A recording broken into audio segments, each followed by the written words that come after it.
Muchas gracias por la invitación. Estoy muy feliz de estar aquí. ¿Cómo están ustedes? Buenos días. Ahora sí que, perdón por los inconvenientes, pero así es la Cámara y así son los tiempos que vivimos. Tuvimos que hacer este evento aquí porque el próximo viernes es el plazo constitucional para aprobar el presupuesto de egresos.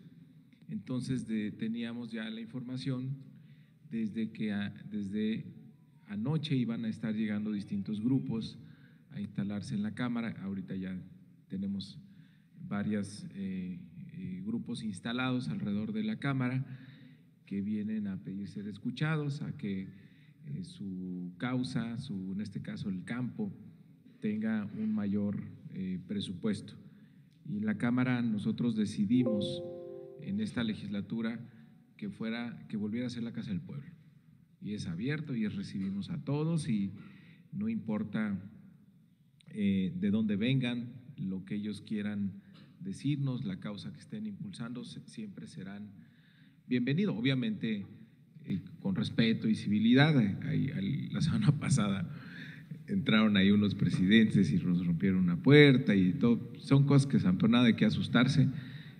Siempre hay una causa legítima y siempre hay un deseo de ser escuchados. Y en una democracia tenemos que aprender a escuchar y a escucharnos todos.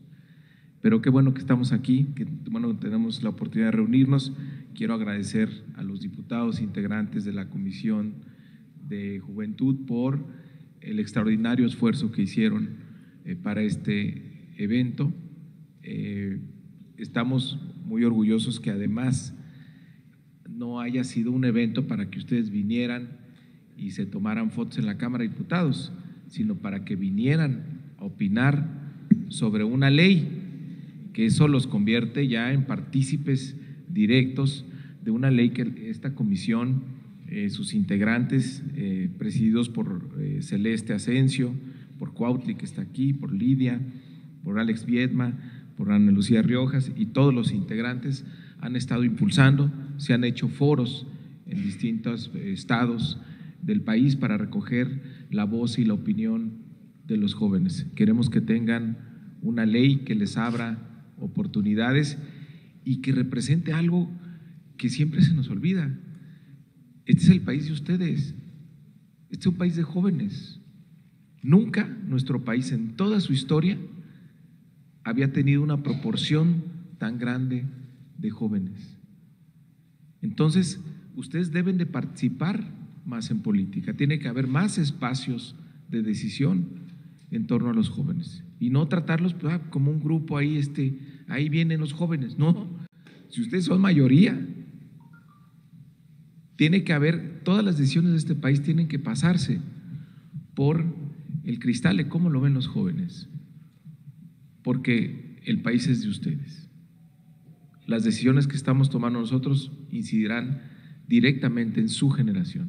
Por eso su generación debe tomar cada vez más espacios de decisión y de participación política. Por eso este encuentro, este Parlamento no tiene precedente. Que hayan dejado aquí su opinión de lo que va a ser una ley es lo más valioso que pudo haber hecho esta comisión, este grupo de diputados, que hay que darles un amplio reconocimiento.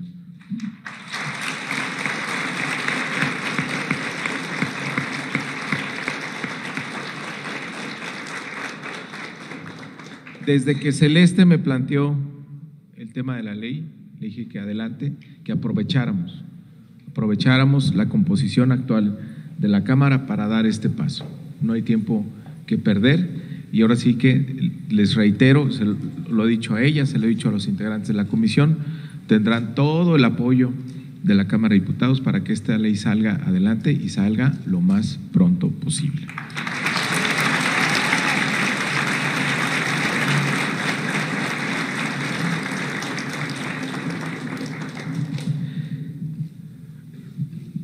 Nuestro país está viviendo tiempos muy importantes.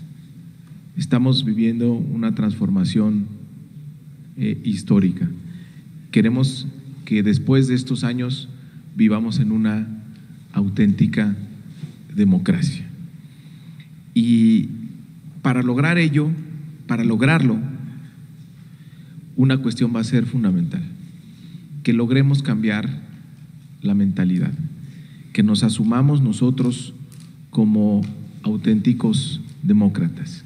Y eso quiere decir que asuman ustedes el reto, y todos nosotros, de hacer política conforme a principios y valores. El nivel que tenían, por ejemplo, de desprestigio los diputados cuando nosotros llegamos era tremendo. Estaba el tema de los moches, estaba toda la parafernalia alrededor de ser diputados, con seguros de gastos médicos, seguros de vida, vales de esto, del otro, de gasolina, y todo eso lo quitamos. Dijimos cuando llegamos a la Cámara: tenemos que recuperar la dignidad de ser legislador y empezar a actuar conforme a principios y valores. Entonces, predicamos con el ejemplo de la austeridad. Fíjense nada más, en este año la Cámara de Diputados va a costar 2.500 millones de pesos menos, algo así como 200 millones de pesos al mes menos que lo que hubiera costado si hubiera prevalecido otra mayoría. Cuando yo entré a la Cámara en septiembre, me encontré el anteproyecto de presupuesto para 2019. Era de 9.100 millones de pesos. ¿Saben de cuánto lo aprobamos para este año? 6.700 millones de pesos. Y la Cámara funciona. Quitamos todos esos excesos, porque en estos tiempos una de las cosas que tenemos que cambiar es cómo tratar a los recursos públicos. Que no se nos olvide de dónde vienen. Vienen del pago de impuestos de las familias, de los trabajadores, de las empresas. Entonces el gobierno ni los diputados tienen el privilegio de despilfarrarlos o de mal utilizarlos. Debemos tratarlos como sagrados. El tema de la austeridad no es un tema administrativo, es un tema de principios. Segundo, lo que les decía, recibir a todos, escucharlos a todos, que vuelva a ser la Casa del Pueblo, la Cámara de Diputados. Obviamente no quiere decir que si yo voy y doy mi opinión, esa es la que se va a ver manifestada en la ley. Hay muchas otras opiniones que tendrán que ponderarse, pero siempre hay que estar abiertos a la reflexión. Y en esta legislatura, a diferencia, a mí me tocó ser legislador de oposición y fui senador 6 años y nunca logré que siquiera una coma que yo propusiera se incorporara en alguna iniciativa. En esta legislatura sí se han considerado distintas propuestas de la oposición. Y tenemos reformas que han salido prácticamente por consenso, por el voto de todos los partidos. Quiere decir pues que se escuchan sus opiniones, incluso reformas tan polémicas como la Guardia Nacional o la reforma educativa han contado con el voto prácticamente de todos los partidos. Y así tiene que ser la democracia, reconocer a los demás. Y eso es algo que nosotros tenemos que lograr. Las victorias electorales son transitorias. La victoria final para nuestro país es la revolución de las conciencias. Es que nos acostumbremos a la justicia en lugar de la impunidad. Es que nos acostumbremos a que el gobierno sea austero o al despilfarro de recursos. Es que nos acostumbremos a la honestidad en lugar de la corrupción. Es que nos acostumbremos a la paz y no a la violencia. De eso se trata todo este esfuerzo. Y eso es algo que ustedes también tendrán que encabezar y tendrán que empujar. Por eso qué bueno que se llevan hoy esta experiencia. Y los invito a que sea un acto, una experiencia que los motive a participar en política. Este país los necesita participando en política, porque es la única manera de que logremos una transformación verdadera. Jóvenes conscientes demócratas que hagan política a partir de principios y valores, y que veamos a nuestro país como lo que es. Es uno de los mejores países del mundo, es un lugar extraordinario, con una cultura, con una historia que ya quisieran muchos países y comunidades en el mundo. Hay que sentirnos orgullosos de México, por más que esté pasando tiempos dolorosos y difíciles. No hay nada que nos pueda vencer si nos lo proponemos. Participen en política todo el tiempo, infórmense, háganlo de una manera honesta consigo mismos. No hay mayor satisfacción en política que el del deber cumplido. Y la única manera que uno siente esa satisfacción es cuando alineas lo que crees con lo que sientes y con lo que haces. Si ustedes alinean eso, no habrá satisfacción más grande en política y se van a levantar todos los días muy motivados queriendo hacer algo por su país. Siempre dicen que los jóvenes son el futuro. Yo creo que son el presente, porque son la mayoría de este país. Y por último, les decía, a ver, México está viviendo momentos de cambio. Estamos en medio del cambio de un régimen político y del cambio de un modelo económico. Por supuesto que no es fácil. El presidente de la República habla de que estamos en la cuarta transformación. Las otras tres transformaciones que se refieren son puntos de inflexión en nuestro país: la independencia, la reforma y la revolución. Y fueron no transformaciones, en realidad fueron revoluciones, porque fueron luchas armadas. Ahora vivimos en una democracia y es una revolución pacífica que se dio en las urnas, porque no podemos llamar de otra manera la irrupción de 30 millones de mexicanos en una elección. No teníamos precedente de ello. Y el mundo está muy atento a lo que pueda pasar en México. ¿Cómo encauzar este cambio por la vía democrática? Es una oportunidad extraordinaria. Y no es un cambio de partido, es un cambio de régimen político y es un cambio de modelo económico.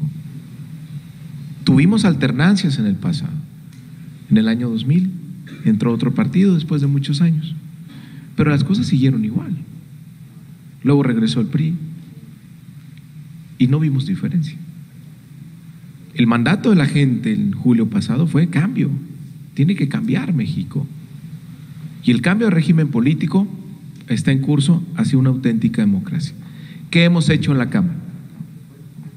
La figura presidencial, que era el eje fundamental del sistema político mexicano. El presidente todopoderoso, intocable, impune, absoluto. En la Cámara de Diputados hemos hecho 3 reformas constitucionales. Una, que el presidente de la República ya puede ser juzgado, en funciones, puede ser juzgado por delitos electorales, por corrupción. ¿Se acuerdan del haya sido como haya sido? Ya no se tendrá, pues podrá ser destituido el presidente si comete fraude electoral en funciones o si se dedica a encabezar una camarilla para robarle al pueblo de México. Eso va a cambiar fundamentalmente la figura del presidente. Segundo, que ya no puede condonarle impuestos a sus cuates. Si el presidente podía decirle, a ver, Cuautli, tú eres mi mero cuate, entonces tú no pagas impuestos. Esa facultad era indispensable en esta simbiosis que se dio entre el poder político y el poder económico, que en una democracia debemos separar. Y tercero, la revocación de mandato y consulta popular. Pues ya se dice que la frase esa de no hay mal que dure 6 años. Pues sí, ahora podrá durar menos, porque el presidente tendrá que contar con la confianza permanente de la ciudadanía para poder gobernar.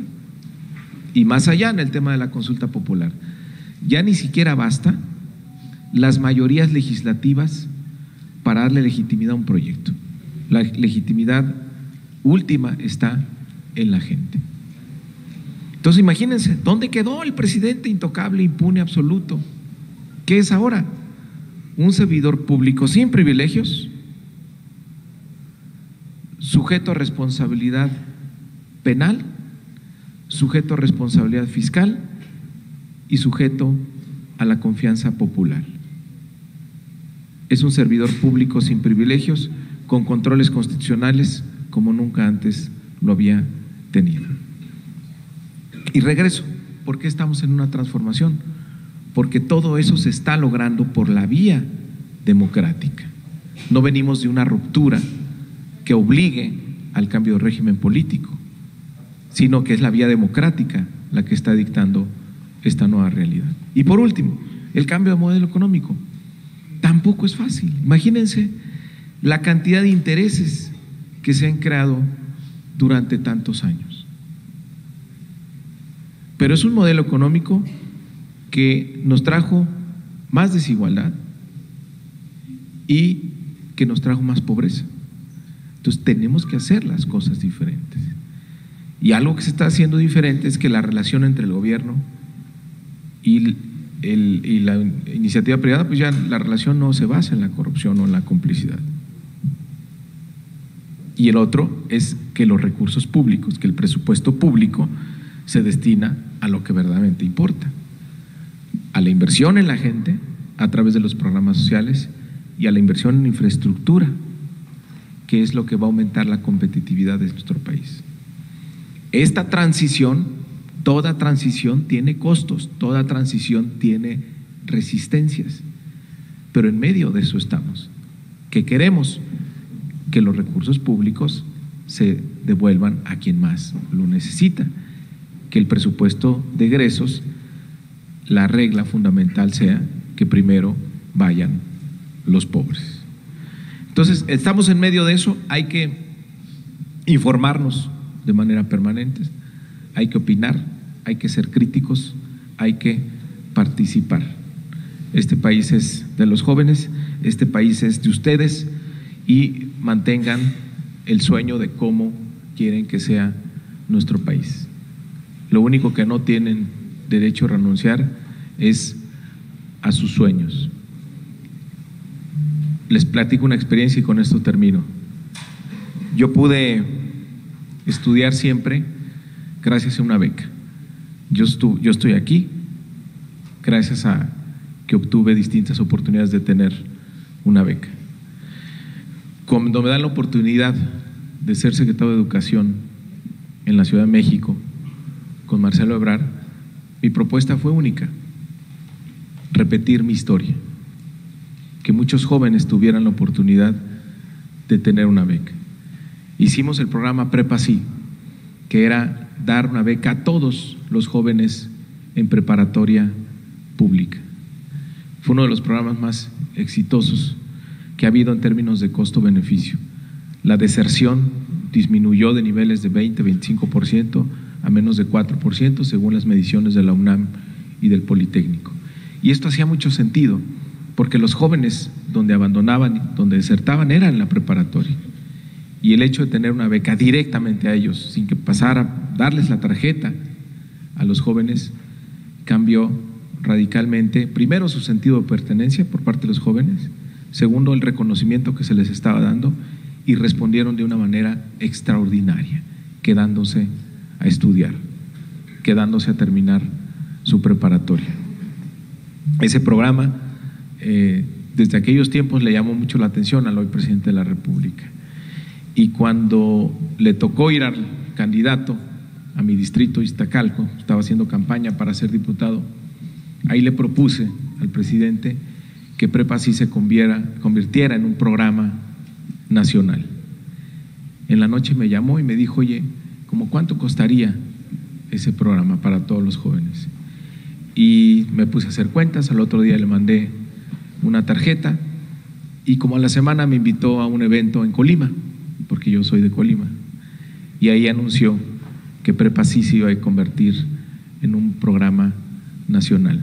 Y hoy, Jóvenes Escribiendo el Futuro beca a 4 millones de preparatorianos en todo México. No renuncien a sus sueños, México es de ustedes, les pertenece. Muchísimas gracias.